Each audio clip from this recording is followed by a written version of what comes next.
Hello, so this is version 2 of the parent newsletter. So the reason that I wanted to do a video is because there's a lot of stuff going on and I wanted to kind of explain how the end of the school year was going to work.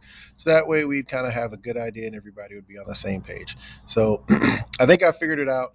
Not that you need to get all into the weeds here, but apparently with the way that our teacher computers connect to the projection system, if you don't unplug it, you'll have video, but you won't have sound. And so when I made this video before, I didn't unplug it. So we had video, but no sound. Okay. So the big things that we need to know for end of school year. All right, DLT.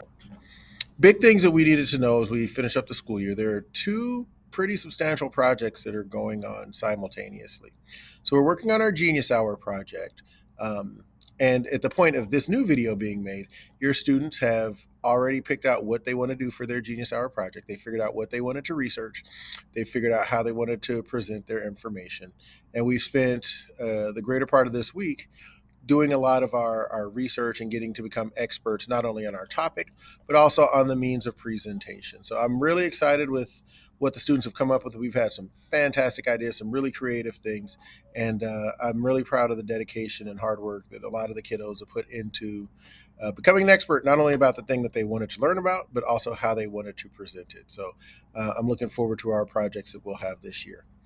Here's what the rest of the process is going to look like. Next week, we have seventh grade map testing on Monday and Tuesday. Um, the rest of the week, we'll be having a regular schedule, so students will have time to work on their Genius Hour projects in school. For the most part, their Genius Hour projects will be done in school.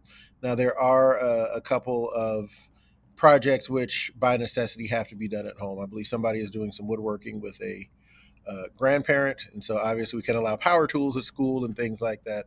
And then there are a couple others that are going to be more homebound.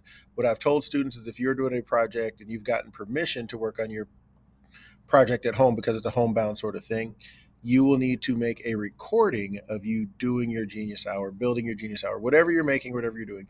You will need to record it as documentation, and then you'll share that video.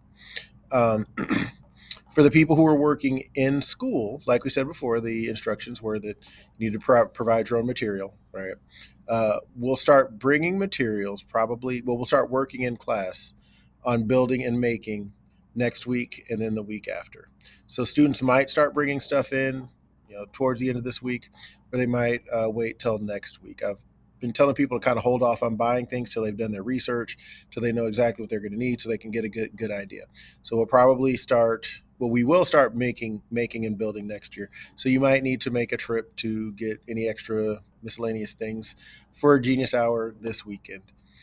Um, so we'll have next week to build and make. We will have the following week to build and make. Genius Hour presentations, or Genius Hour projects, excuse me, are going to be due on Friday, May 19th.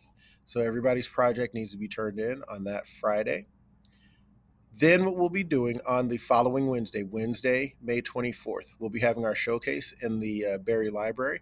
We've already got the library checked out, so everybody will have their finished products in there. We'll have them set up, and people will be able to see what their classmates did and what everybody in seventh grade did, because it'll be like a little gallery or a museum or showcase in there.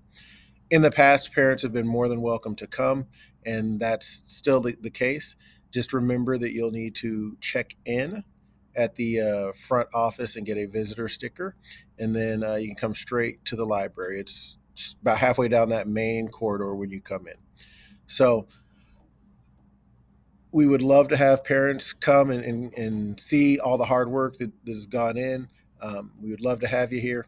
And what I'll do as it gets a little bit closer is I'll send out a schedule so that way you know what your particular student's class is going to be in the gym, even though the library, even though the projects will be there all day. Um, you'd probably want to be there when your student was in there so you can see them as well. So once again, Genius Hour projects are due on the 19th, and Genius Hour showcase is on the 24th, May 24th, which is a Wednesday. As far as our DBQ process, we're going to be finishing a DBQ And we'll be working on that in class exclusively. So we're working on the packet, and then they're going to use that packet to have a little, well, not a little, it's going to be a pretty substantial assessment after. There's going to be some questions, there's going to be a written component, but they will get to use their DBQ packet on there. So it's imperative that they get that finished, that they stay caught up, and that they get the answers and stuff for that, because, like I said, that's going to help them immensely with the assessment. So those are the two things that are kind of going on in social studies. Thank you for a great year. Thank you for all your support, and I look to see you soon. Bye.